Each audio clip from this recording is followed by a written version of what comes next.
अस्सलाम वालेकुम friends, this is Zubair नई एपिसोड के साथ आपकी खिदमत में हाजिर है। आज हम बात करेंगे होंडा सिविक की 8th जनरेशन के बारे में, जिसको मार्केट की लैंग्वेज में होंडा रीबॉर्न भी कहा जाता है। इससे पहले हम लोग होंडा सिविक 2001 मॉडल से लेकर 2006 मॉडल तक डिस्कस कर चुके हैं। इन केस अगर आपने हमारी वो एपिसोड मिस कर दी और आपको उसके अकॉर्डिंग इन्फॉर्मेशन चाहिए तो उसका लिंक डिस्क्रिप्शन में अवेलेबल है। फ्रेंड्स, हम लोग बात करते हैं गाड़ी की प्राइस, उसके फीचर्स और उसकी मार्केट वैल्यू के बारे में। फर्दर डिस्कशन स्टार्ट करने से पहले एक छोटा सा काम आपने भी करना है। अगर अभी तक आपने हमारा चैनल सब्सक्राइब नहीं किया तो अभी बेल के आइकन को प्रेस करें, सब्सक्राइब करें हमारे चैनल को, ताकि हमारी लेटेस्ट वीडियो सबसे पहले आप तक पहुंच सके।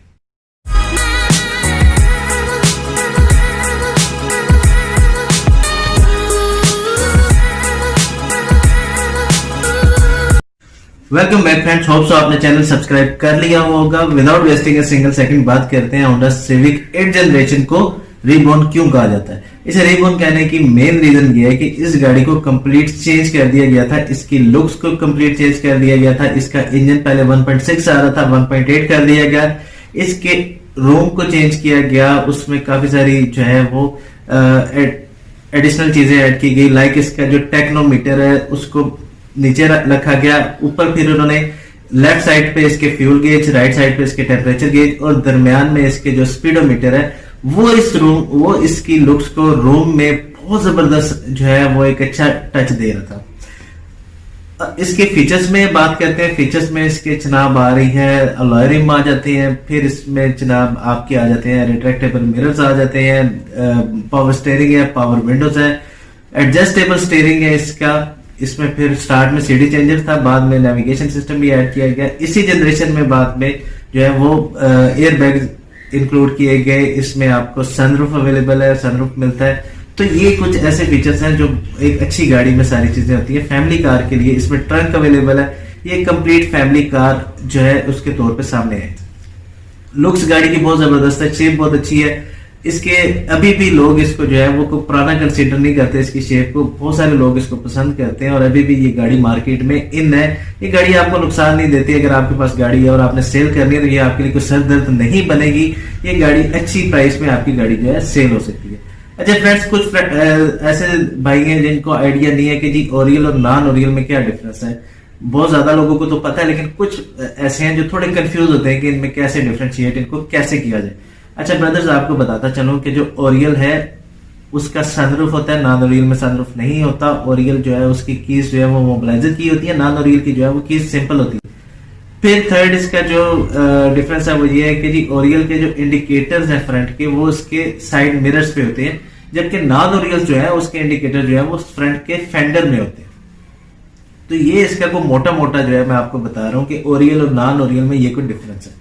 अच्छा जी, बात करते हैं इसके कुछ नेगेटिव एस्पेक्ट्स के बारे में। पॉजिटिव एस्पेक्ट्स और फीचर्स हमने देख लिए, अब इसके नेगेटिव एस्पेक्ट्स के बारे में बात करते हैं। इससे सबसे बड़ा नेगेटिव एस्पेक्ट इसका ये है कि ये गाड़ी फ्यूल बहुत कंज्यूम करती है। लाइक इसका जो ऑटो ट्रांसमिशन है वो 1 लीटर में 8 किलोमीटर सिटी में चलती है, जो कि एक बहुत बड़ी नेगेटिव चीज है ऐसी गाड़ी के लिए जो इकोनॉमिकल लोग पसंद करते हैं, जो लाइक करते हैं कि यार एक गाड़ी ले लें और वो गाड़ी ऐसी हो जो कुछ चले भी। लाइक नॉर्मल आइडियल एक होता है कि यार 1 लीटर में 12-13 किलोमीटर गाड़ी चल जानी चाहिए, लेकिन ये जो गाड़ी है ये ऑटो जो है ये 8 किलोमीटर चलती है और मैनुअल जो है वो बहुत अच्छे प्यार से चलाई जाती है, वो 11 किलोमीटर चलती है।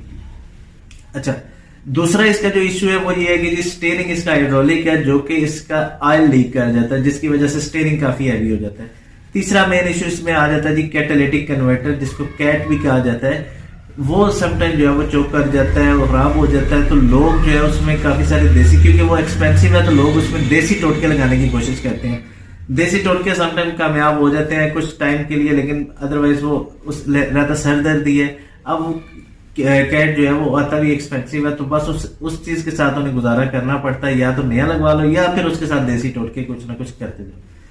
फोर्थ वन इसमें आ जाता है जी इसकी कोई ग्राउंड क्लियरेंस बहुत अच्छी नहीं है। अगर तो आप 2-3 लोग सफर कर रहे हो तो फिर तो आपका गुजारा हो जाता है, लेकिन अगर आप 3 से ज्यादा हो तो ये गाड़ी जो है वो आपके डिफरेंट जितने कोई जंप्स आते हैं साइड पे या कोई और चीज आ जाती है तो ये गाड़ी नीचे लगती है।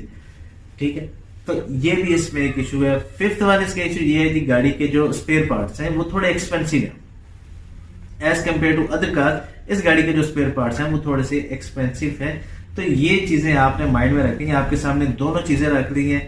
अगर आपको गाड़ी लेनी है तो आप इसके फीचर्स को भी देख सकते हैं, और अगर आपको लगता है कि यार इसमें ये नेगेटिव चीजें जो आपको सूट नहीं करती, तो इसलिए आपको दोनों चीजें रख दी हैं ताकि जब आप गाड़ी लो तो आपके जहन में हो कि यार इसमें ये पॉजिटिव चीजें और ये नेगेटिव चीजें हैं, और ये चीजें अगर आप लेके चल सकते हो तो ये एक परफेक्ट आइडियल कार है।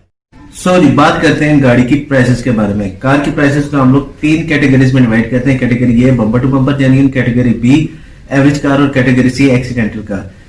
बम्पर टू बम्पर जेन्युइन वो कार है जी जिसमें जो स्क्रैच लेस जिसको कहा जाता है, बहुत संभाल के जिन्होंने कार रखी होती है, जिसमें कोई जो है वो ना उसका पेंट होता है, ना उसमें कोई उसकी सील डैमेज होती है।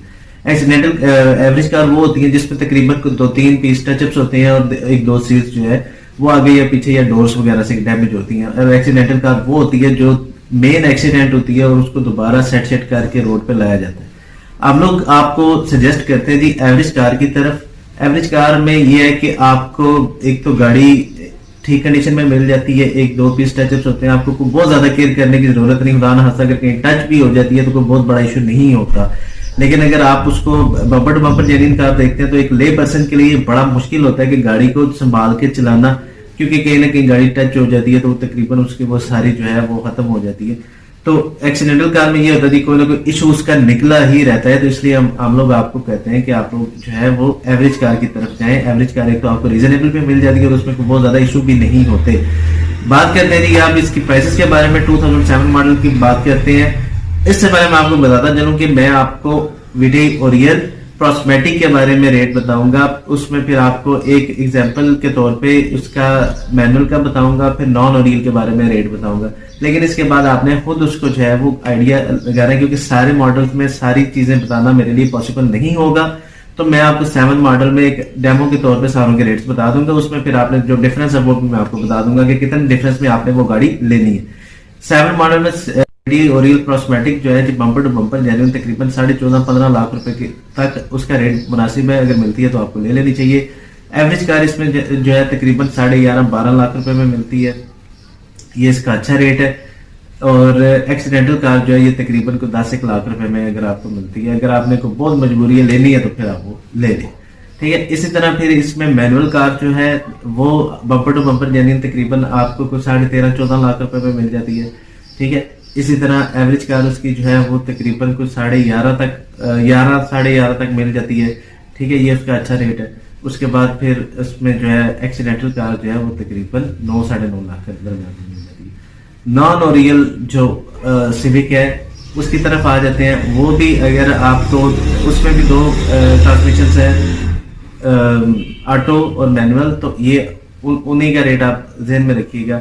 नॉन ओरियल कार जो है ये तकरीबन आपको 7 model bumper to bumper genuine जो है ये तकरीबन आपको मिल जाती है 13 लाख रुपए तक जो है ये गाड़ी आपको 7 मॉडल अगर मिलती है तो इसका अच्छा रेट है। फिर इसमें आ जाती है एवरेज कार। एवरेज कार तकरीबन ये आपको 10.5-11 के दरमियान में ले लेनी चाहिए अगर आपको मिलती है। और इसी तरह आपका जो है आ जाता है एक्सीडेंटल कार, तो ये तकरीबन कोई 8.5-9 के दरमियान में अगर आपको मिलती है तो आप ले लें, लेकिन हम इसको रिकमेंड नहीं करते एक्सीडेंटल कार। अच्छा जी, इसी तरह बात करते हैं 8 मॉडल में। ये मैंने आपको डेमो दे दिया, आपको आइडिया भी दे दूं कि वीडी ओरियल जो है वो प्रॉस्मेटिक में और मैनुअल में 50,000 का डिफरेंस है, 50,000 टू लाख का डिफरेंस है, डिपेंड करता है कंडीशन का, ठीक है। और नॉन वीटी ओरियल और वीटी ओरियल में जो डिफरेंस है वो भी तकरीबन को 1-1.25 लाख रुपए का डिफरेंस है। तो ये चीज आपने जहन में रखनी है। इसके अकॉर्डिंग आपने जो है ना वो गाड़ी की प्राइस जो है वो अपने माइंड में रखनी है। अगर आपको गाड़ी मिल रही है तो इतना डिफरेंस आपने रखना है। अच्छा, अब बात करते हैं 2008 model. 2008 model bumper to bumper genuine तकरीबन आपको 15.5 से 16 लाख रुपए के दरमियान में मिल जाती है।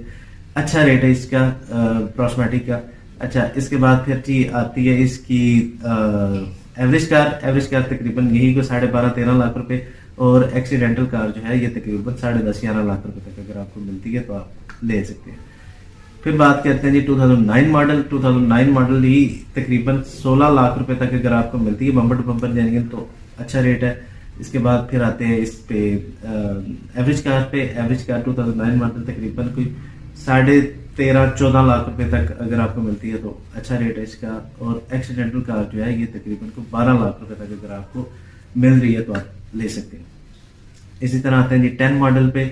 10 मॉडल सिविक वीडियो ओरियल तकरीबन आपकी ये 16.5 से 17 लाख रुपए इसका रेट है।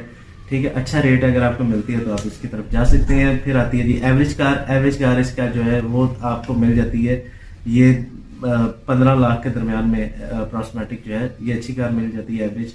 और जो है आपकी एक्सीडेंटल कार जो है ये तकरीबन को 13 लाख रुपए तक आ सकती है।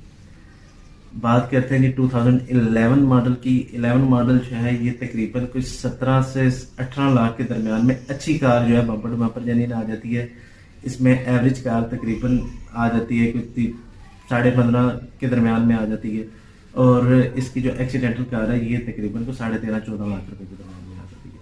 ठीक है, और 2012 मॉडल की बात कर रहे हैं तो 2012 मॉडल तकरीबन 18 लाख रुपए तक bumper to bumper genuine cosmetic car आ सकती है। अच्छा रेट है, बहुत ज़्यादा हाई रेट नहीं है, बहुत कम रेट भी नहीं है। अच्छा एवरेज कार जो है ये तकरीबन आ जाती है 16.5 तक जो है ये 16-16.5 तक मिल जाती है। इसके बाद जी इसकी जो है एक्सीडेंटल कार है ये तकरीबन कुछ 14 लाख रुपए तक आ सकती है। तो फ्रेंड्स ये इसके फीचर्स आपको बता दिए, मार्केट वैल्यू बता दी, प्राइस बता दी। होप सो जो मैसेज आपको कन्वे करने की कोशिश की गई है आप तक वो मैसेज पहुंच गया, आपने अंडरस्टैंड कर लिया होगा। फिर भी अगर कहीं कोई कमी है, किसी इन्फॉर्मेशन की कमी है तो आप हमें कमेंट से पूछ सकते हैं। आप बता सकते हैं कि हमें क्या चीज़ ऐड करनी चाहिए हमारी नेक्स्ट एपिसोड में, इंशाल्लाह उस पर अमल करेंगे। आज की एपिसोड में फ्रेंड्स इतना ही। अपना और अपने प्यारों का ख्याल रखिएगा। अल्लाह हाफिज़।